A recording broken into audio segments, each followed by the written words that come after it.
Absolutely. Absolutely. Good feedback. All right, here we go. I'm Nolan Kerfeld, and here's my little army.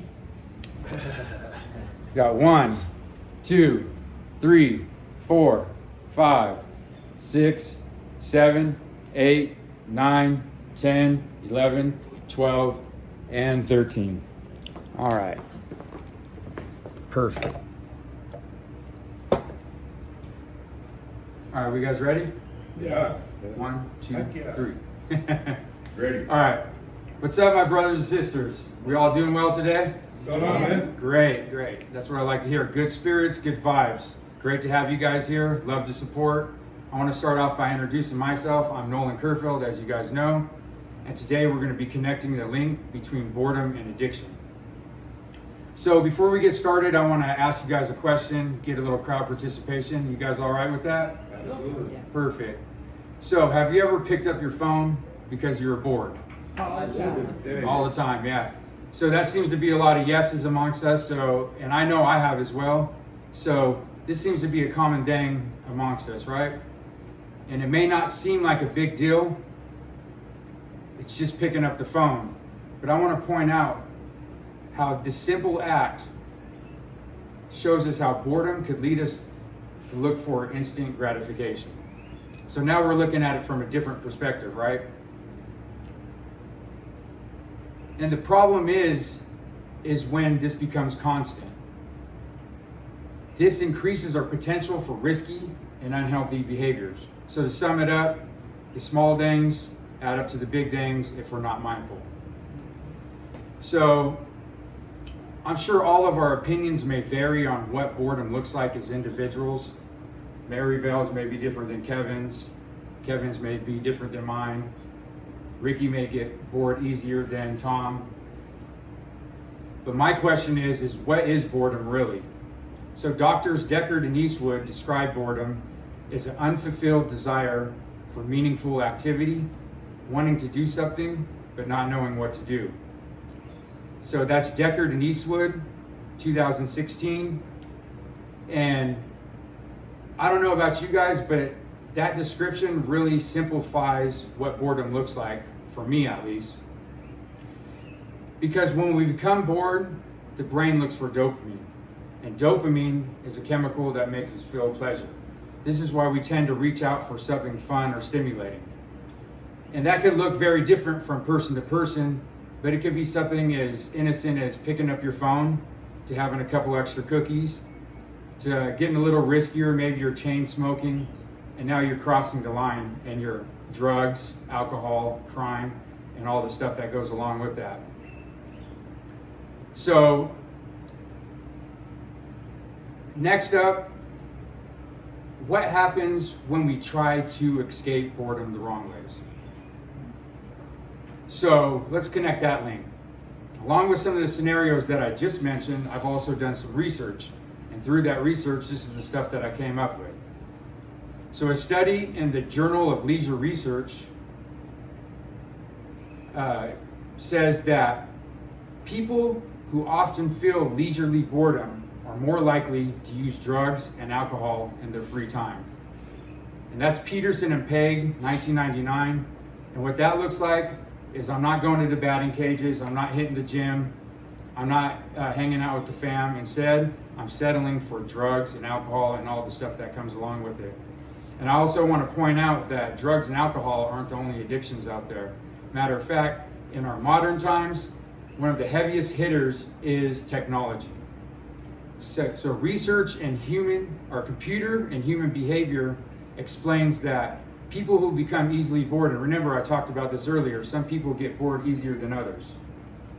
So people who become easily bored are more likely to become addicted to their smartphones and gaming devices. And that's Aaliyah 2017. And what that looks like is I'm gonna look something up on my phone real quick. 2 hours later, I'm still on my phone. That could become a problem. We agree on that? Absolutely.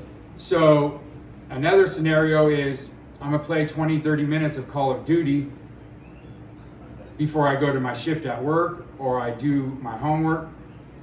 2 days later, I'm still playing Call of Duty and I haven't gone to my shift at work, and I haven't finished my homework. That's a major problem, if you ask me. And according to Recovery Village, boredom is one of the top triggers amongst people with addiction because they struggle with unstructured time. And that's Recovery Village 2024. And what that looks like is wanting to do something, but not knowing what to do and settling for the drugs, alcohol, crime, and all the other stuff that goes along with that, right? So as you can see, when we try to escape boredom the wrong ways, these are the situations and scenarios that could pop up in our day-to-day life if we're not mindful.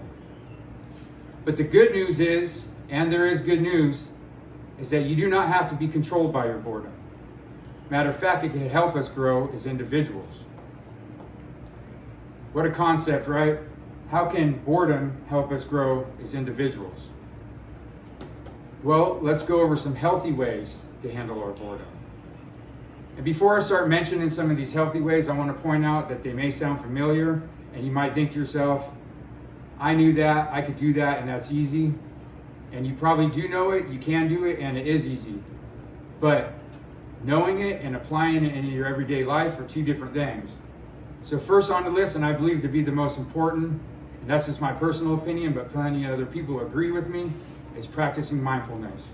Because when I'm practicing mindfulness, I know what's going on, why it's going on, what's making me feel that way, and most important, what I'm going to do about it. So practicing mindfulness, a great tool to have and utilize in your everyday life. Next up is having healthy goals. So every successful person I've ever heard talk about becoming successful and staying successful always mention one thing that stuck out to me, and that's having healthy goals. Because when you have healthy goals, without healthy goals, we have no purpose. And if I don't have any purpose, I'm just existing. And if I'm just existing, well, that's just boring, right? So next up, having healthy goals, that's a great tool to have and utilize in our day-to-day life. Next up is having hobbies and purpose. And there that word is again, purpose, right? And it sure is funny how all four of the things that I just mentioned all fall right into each other. You can't have one without the other. If one starts spiraling out of control, the other one's coming right behind it. Because when I'm practicing mindfulness, I know what's going on, why it's going on, what's making me feel that way, and what I'm going to do about it. And because I'm mindful, I have healthy goals. And because I have healthy goals, I have purpose. And because I have purpose, I'm able to express my creativity through positive and healthy and rewarding activities and hobbies in my day-to-day life. And with all that being said, that sure does give my brain something positive to focus on. And you know the old saying, you are who you hang around, well, you are how you feel as well. So if I'm focusing on positivity, well, that's going to be a direct reflection of what my life looks like. And I also want to backtrack a little bit. Remember I said boredom can help us grow as individuals, right? Well, according to the Columbian University Department of Psychiatry, learning to sit with our boredom can boost creativity and peace of mind. So that's the Columbian University Department of Psychiatry, 2023. And what that looks like is I'm comfortable in my own skin. I'm all right in the moment. I'm okay with being okay with doing nothing. I don't have to settle for drugs, alcohol, crime, and all the other stuff that goes along with it. So, with all that being said, if we learn how to handle our boredom the right ways, this can prevent it from turning into something harmful for us, for me, and for everybody around me. Because when I make bad decisions, it just doesn't affect me, it affects everybody around me. And boredom may seem harmless, but is one of the major causes for addiction, relapse, especially when you try to escape it rather than understand it. Because if you don't know, then you don't know. There's nothing wrong with that. But if you do, well, shame on you. And if you didn't know, well, now you do. My name's Nolan Kerfeld. This is the link between boredom and addiction. I want to thank you for your time and your support, and you all have a great day.